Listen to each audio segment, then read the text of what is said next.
मध्य प्रदेश से एमपी के सीएम मोहन यादव का दावा है कि एमपी की सभी सीटें जीतेगी बीजेपी। देश में मोदी सरकार की लहर है। मोहन यादव ये कह रहे हैं विपक्षी गठबंधन को नकार दिया है। तो बड़ी बातें इस वक्त कही जा रही हैं मध्य प्रदेश के मुख्यमंत्री मोहन यादव की ओर से कि जितनी भी सीटें हैं वो बीजेपी जीतेगी। गठबंधन को नकार दिया गया है। लोगों की ओर से कहा क्या गया, सुनिए।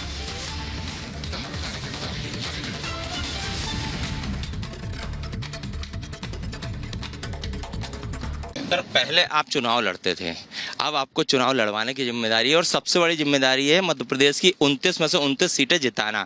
और सबसे बड़ा टारगेट है छिंदवाड़ा, जहां पर आज आप रोड शो कर रहे हैं, नुक्कड़ सभाएं कर रहे हैं, लोगों के बीच जा रहे हैं और अच्छा रुझान भी देखने को मिल रहा है। लोग आपको प्यार भी कर रहे हैं, आपका समर्थन भी कर रहे हैं, आपसे बातचीत भी करना चाह रहे हैं, आपसे हाथ भी मिलाना चाह रहे हैं। देखिए, ये भारतीय जनता पार्टी है, ये परिवार संगठन आधारित पार्टी है। तो हमारे लिए परिवार के नाते से मैं भले ही मुख्यमंत्री बना हूँ, लेकिन हमारे यहाँ कलेक्टिव लीडरशिप होती है, सामूहिक हम काम करते हैं। इसलिए प्रत्येक कार्यकर्ता एक तरह से वो मुख्यमंत्री है, प्रत्येक कार्यकर्ता वो विधायक है। इसी तरह से काम कर रहे हैं। वो अपने इन सारे कामों के बलबूते पर जनता का विश्वास भी कायम रखते हैं और जनता से जुड़कर काम करते हैं। तो मेरा अकेला का काम नहीं है, ये सब जनता का काम है, जनता के भरोसे कर रहे हैं। आप सर बार बार कहते हैं कमलनाथ ने छिंदवाड़ा की जनता को अनाथ कर दिया है, क्या मायने हैं इसके? मतलब वो तो पिछले 45 साल से यहाँ पर सक्रिय हैं, सांसद रहे, विधायक रहे, मुख्यमंत्री भी यहाँ की जनता ने उन्हें बनाया। यही तो मैं कहना चाहता हूँ कि कमलनाथ जी ने अपने यहाँ कोई लीडरशिप क्यों खड़ी नहीं करी, वो यहाँ क्यों किसी को मौका नहीं दे रहे, सांसद का, विधायक का। एक मिनट, इन सारी कारण से ही कमलनाथ जी की कमजोरियाँ हैं कि वो लीडरशिप का गला घोट रहे हैं। वो कहे मैं तपस्या नहीं, वो समस्या पैदा कर रहे हैं, वो लीडरशिप नहीं बना रहे। जिस तरह से कांग्रेस से छोड़ के लोग बीजेपी का दामन थाम रहे हैं, और सिर्फ छिंदवाड़ा की बात करें तो दीपक सक्सेना हो, मेयर हो, कमलेश शाह हो, तमाम सैकड़ों कार्यकर्ता हो, कुछ पार्षद हो, सभी ने उनका साथ छोड़ दिया। क्या अब उन लोगों का जो नेता है, यहाँ के स्थानीय कांग्रेस के जो नेता हैं, विधायक और मेयर, इन सब का कांग्रेस पर या कमलनाथ पर भरोसा नहीं रहा? देखिए, ये तो अपने आप दिख ही रहा ना सामने। जब आपकी सेना आपका साथ छोड़ेगी तो आपकी विजय कहाँ से होगी? और आपने उनके सम्मान के लिए कोई गलती की होगी, आपका व्यवहार ऐसा रहा है, यही तो कारण है कि लोग छोड़ के जा रहे हैं। सबको समझ में आ रहा है कि ये अपने परिवार के आगे कुछ सोच नहीं रहे।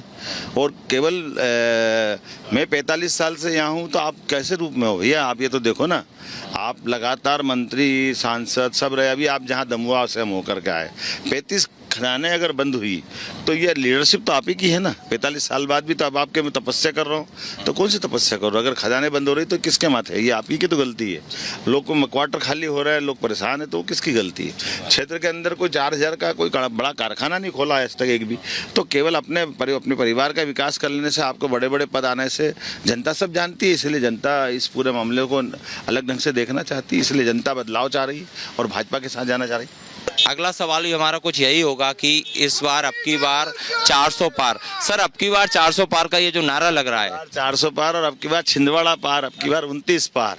ये जो बदलते दौर के माहौल आप देख रहे हो, जिस रंग के जनता का रिस्पांस आ रहा है, गली गली, मोहल्ले मोहल्ले, छोटे छोटे गांव, छोटे छोटे टोले में जो कमल कमल कमल, मोदी मोदी मोदी, भाजपा के प्रति जो प्रेम बढ़ रहा है, निश्चित रूप से वो कमल नाथ के खिलाफ जा रहा है, वो भाजपा के साथ जा रहा है। तो अब भगवान राम की बात कर लिया है सर, तो राम मंदिर की प्राण प्रतिष्ठा हुई, कांग्रेस आलाकमान ने प्रेस नोट जारी करके वहाँ जो प्राण प्रतिष्ठा उसमें ना जाने का प्रेस नोट जारी कर दिया।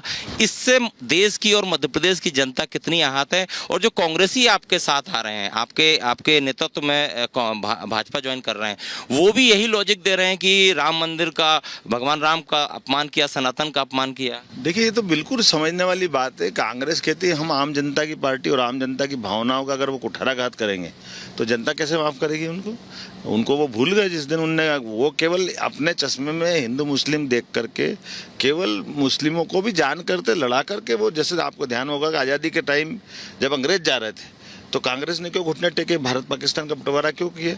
ये पाप किसके माथे? ना तो उस समय जनसंघ था, ना भाजपा थी, लेकिन कांग्रेस ने उस दिन हो या आज तक हमेशा हिंदू मुस्लिम को दूर रखा। माननीय मोदी जी ने शिलान्यास भी कराया, लोकार्पण भी कराया, और आज पूरे 10 साल में कोई कर्फ्यू नहीं, कोई झगड़ा नहीं, हिंदू मुस्लिम सब इकट्ठा होकर काम कर रहे हैं। तो ये जो बड़ा काम हुआ है, इसका श्रेय किसको मिलेगा? इसका श्रेय तो भाजपा को मिलेगा, मोदी जी को मिलेगा, जिन्हें प्रेम लुटाने के लिए काम किया। तो सर, सनातन का अपमान करने का श्राप क्या कांग्रेस को भोगना पड़ेगा इस लोकसभा चुनाव में? निश्चित रूप से भोगना पड़ेगा। आप अंदाज लगा लो, उनके इन हरकतों के कारण से लगातार 14 के चुनाव में 115 रह गए, जो पूरी बहुमत से सरकार चला रहे। 2019 में केवल 52 रह गए, एक बस की सवारी थी। ये हाल रहती तो टेम्पो की सवारी रह जाएगी, इनके साथ कोई आने वाला नहीं है। तो महिलाओं को लेकर कांग्रेस की ये मानसिकता क्या है, क्यों इस तरह के वो स्टेटमेंट देते हैं लगातार? देश की आदि आबादी का हमेशा अपमान करने का पाप किसने किया? तो कांग्रेस ने किया। कांग्रेस के जैसी दृष्टि वैसी सृष्टि। कांग्रेस में माता बहनों की इज्जत रही नहीं। आपको ध्यान हो, तंदूर कांड किसका हुआ था? पहले उपभोग कर लिया बदतमीजी की, बाद में उसके टुकड़े टुकड़े करके तंदूर में जलाने का पाप भी किसी के अगर सिर पे है तो कांग्रेस के सिर पे। और कांग्रेस ही करती है। कांग्रेस के कोई नेता भी माता बहनों को इज्जत नहीं देना चाहते। उसके उल्टा हमारे यहाँ देखो, माननीय मोदी जी ने तो अभी जिस ढंग से काम किया है, शौचालय अगर बनवाए तो ज़्यादा शर्मिंदगी महिलाओं को आती थी, बहुत परेशानी आती थी। घर घर पक्के मकान बनाना तो भले ही पुरुष भी घर में रहते हैं, लेकिन महिलाओं की सुरक्षा के लिए, महिलाओं के लिए मकान बनवा करके दिए। इसी प्रकार से लाडली बहना से लेकर कितनी सारी योजना हमारी सरकार ने चालू की। कांग्रेस सनातन संस्कृति के बारे में खुलेआम क्या कहती है? हमको सनातन संस्कृति को नष्ट करना। कांग्रेस उनका साथ देती, उनसे अलायंस करती। तो ये कांग्रेस का दोमुहा रूप देख लिया जनता ने। जनता एक एक चीज का हिसाब करेगी।